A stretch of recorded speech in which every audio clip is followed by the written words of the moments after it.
Alright, so in this video I want to take apart these CT90 shocks. I'm just going to take them apart, clean them up, get the rust off, and put them back together and get them back on the bike. So I've mentioned this blog before, they're really helpful. CT90 Restoration Adventures. He's got this article about how he takes apart the rear shocks, and you can see there that he's built what I just put together. So I'm going to go ahead and get this apart, and then we'll clean it all up.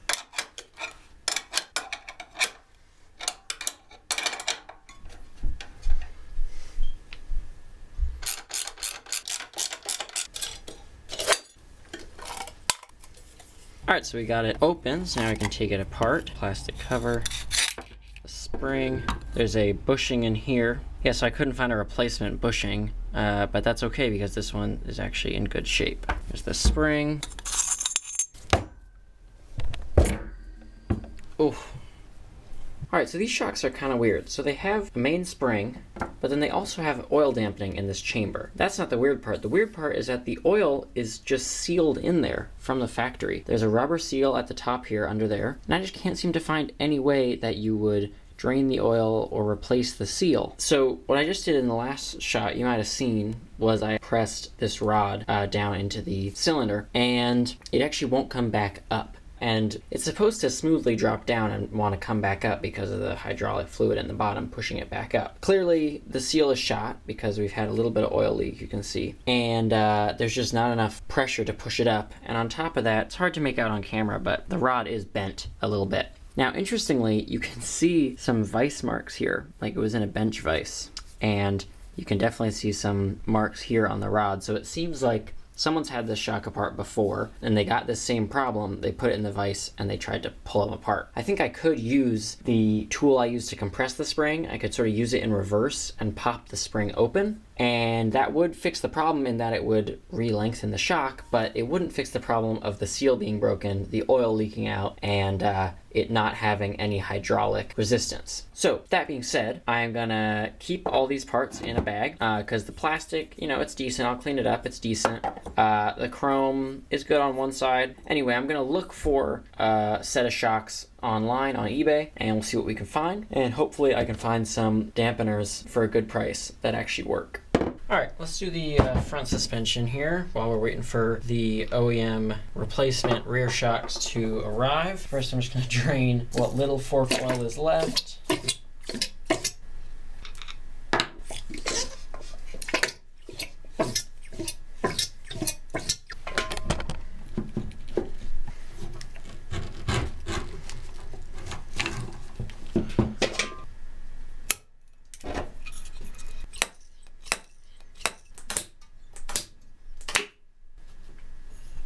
Alright, so I had to step away from the bench because I was using this fork as a slide hammer, kind of pulling it up. Eventually, I think it helped to get the drain plug out to get some air coming in through the backside maybe. I don't know. These are supposed to be kind of airtight. So slide hammer, got the fork seal out, got all the little like piston elements. A lot to clean up there. A lot of sludge down there. So good. Got the fork all the way disassembled. Gonna get to cleaning and then we'll replace the seals.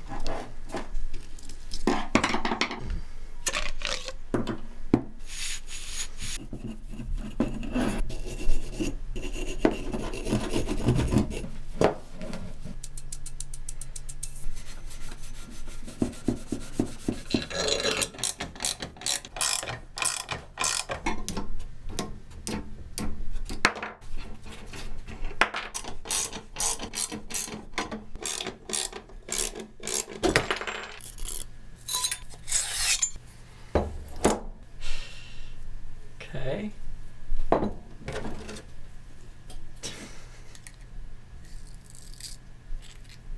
So this is the right shock. You can see that the upper rod here is completely seized in there. This is the left side. This is the one we just took apart. You can see it does have smooth motion up and down, but that seal is totally shot because there is oil leaking out. So basically both of these lower oil dampening sections need to be replaced. So I went ahead and got another set of shocks. These were the cleanest and straightest I could find on eBay for a reasonable price. I think they were about 30 bucks. And so we're gonna take these apart too, and we're basically probably just gonna replace this plastic with the red plastic and replace the stiff bushings. And then we should be good to go with the rear shocks, assuming that both of these oil dampeners are working. Alright, so here are all four of the shocks completely disassembled.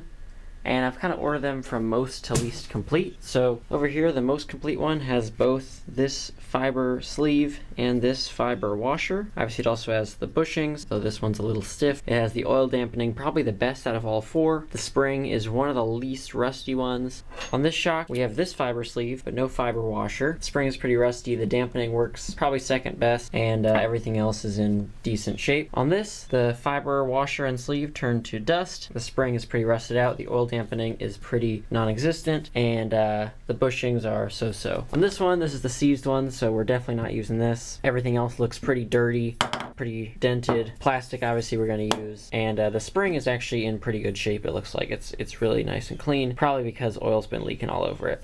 So my plan here is to just kind of make a set of Frankenstein shocks using all the bits I have here. I'm obviously going to use these fiber sleeves. I only have one of these washers, but honestly I don't think it matters all that much. I'm going to use the nicest chrome pieces, going to use the red plastics obviously, and I think probably these two oil dampeners, they seem to be the best. This one really does have some resistance and it smoothly travels, although honestly I think all of them, the seals are probably somewhat shot. Not a lot to be done about that, I don't think. Alright, so I'm putting all the best parts into two piles here, but I wanted to point out two things I noticed. One is that, look at this, the yellow shocks have a slightly shorter spring, whereas the red shock had a slightly longer spring. I'm gonna go ahead and use the longer spring because all the dampeners are the same length, like this section, they're all the same. So I figure the yellow ones can handle a red spring, and you know, that'll give me a little more stiffness on the suspension, which seems like a good thing. The other thing I noticed is that there's this little rubber bushing that goes inside the shock. And if you look on these yellow ones where the spring is shorter, you can see how it's tapered kind of at the top, whereas on the red shocks, it's flat. So this is, I mean, an extremely subtle difference, but I don't know, it's worth pointing out. Because I'm using the red springs, I'm going to use the red bushings, and also these ones are less stiff, so two good reasons to use them. Other than that, I think I'm going to get back to reassembly. Basically, just going to use the same thing. I line all the pieces up, set them up in here, squish it, and then tighten down this nut and that nut against it. You lock these two together. Should be pretty straightforward. Alright, so the rebuild for the shocks was pretty straightforward. I replaced the bottom bushing. I bought some new bushings off eBay. They're actually much stiffer, so I replaced the bottom, but when I replaced the top, it wouldn't fit over this, so I'm keeping the old ones on.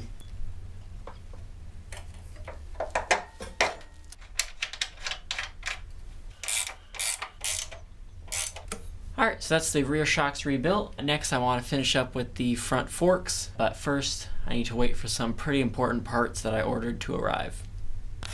Alright, so I'm just about to get to the front fork rebuild, but this steering stop is broken here on the front of the bike, so you shouldn't be able to turn the handlebars a full, like, 90 degrees. And so what I gotta do here is grind this down and weld a new stop on there. You can see that this point should be hitting something that comes off from here, maybe around to there. Now, the best way to do this is to take your triple tree fully out. The problem is, once I do that, about 42 ball bearings are going to come crashing out of here and scatter all over the shop, and I just really don't want to have to deal with that. And so what I'm hoping to do is just basically take the horn off and hold the bottom triple tree steady like this and get a little piece welded on there.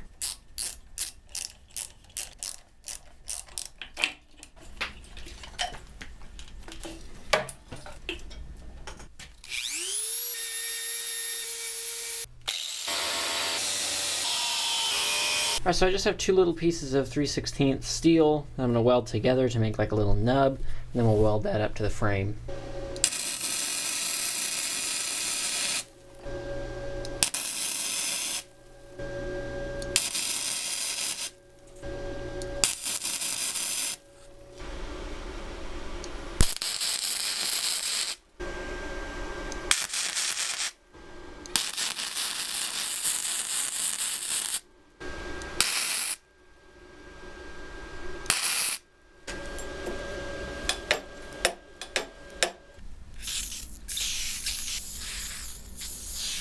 Alright, so while that dries, let's address the front forks. And by address, I actually just mean replace.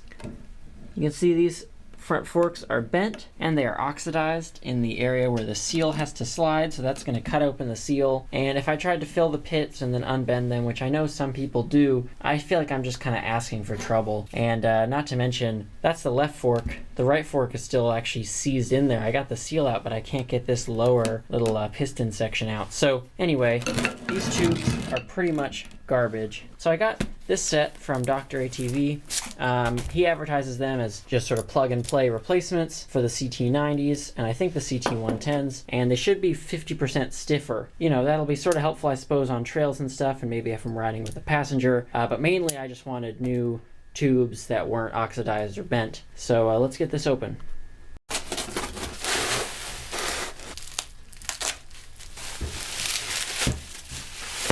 Alright, so here's the original fork next to the DrATV fork. Looks like you swap on the outer parts of the original fork, so everything but the gator, like the spring and the guide and all that stuff that goes out here.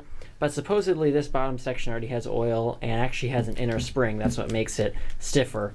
So gotta say, I don't love, you can't really see on camera, it's a little sort of sparkly versus the matte of the original fork, but beggars can't be choosers. I really was never going to use these, and the price for OEM tubes is like $300 a tube, so just really was never going to do that. So yeah, let's get this unwrapped and get these parts from the original forks on here that we need to, and then we can get them on the bike. Alright, so I just printed the instructions for assembling these forks from the DrATV website, and so I'm going to be reusing a couple of parts here and getting these forks together.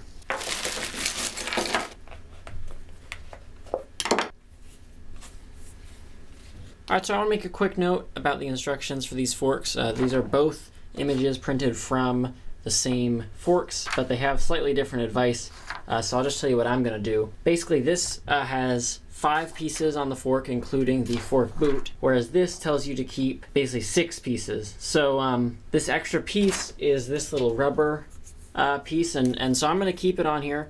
It seems like it would add a little bit more stiffness or dampening because it raises the spring a little bit. So basically, I'll just show you how I'm going to put these on. So to start, I'm going with this piece, and then I'm going to use this rubber piece with the thicker rubber at the bottom. Then the spring, as in this photo, with the tighter coils at the bottom. That's going to go on top, and then the sort of plastic guide goes on top of that.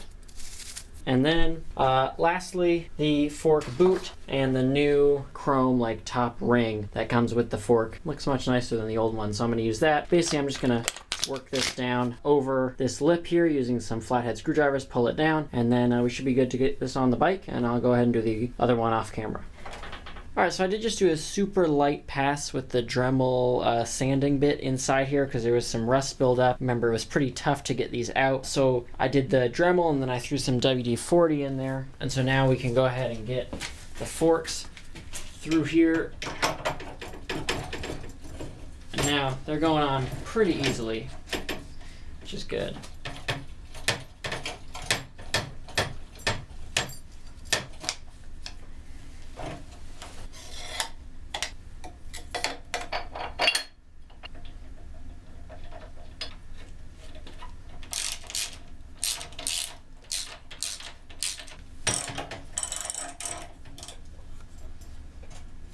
Alright, I actually made 2 mistakes when I put on these forks. One is that, so one of these forks has a little brake stay that basically holds the drum brakes in place, so the rest of the wheel spins but the brakes stay still, and that stay is actually supposed to be on the left side. And also the original forks had these little rubber sort of rings on them, and I meant to put them back in here just above the chrome collar. I don't know that it really does anything, but I figured I'd put them in since I have them. So I'm going to take these off and do them the right way off camera. Alright, so the last step, now that I got the forks in the right spot, and I got those rubber washers in there, is to torque these bottom bolts. So I've already tightened up these, they sort of bottom out, so you pull the fork all the way through, and then you pinch it here with these side bolts, and the spec I'm going to use is 15 foot-pounds. I think it's anywhere from 13 to 18 is in spec.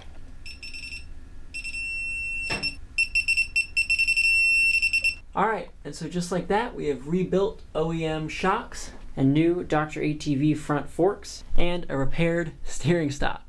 Turned out okay, I think, although I wish I'd had red paint on it. Anyway, I'm going to wait to put the handlebars and headlight bucket and wiring back on the front end until next week, because next week I'm adding turn signals to this bike, and I've already kind of gotten started with that. I don't want to spoil it. You'll have to wait until next Friday to see that, and until then, thanks for watching.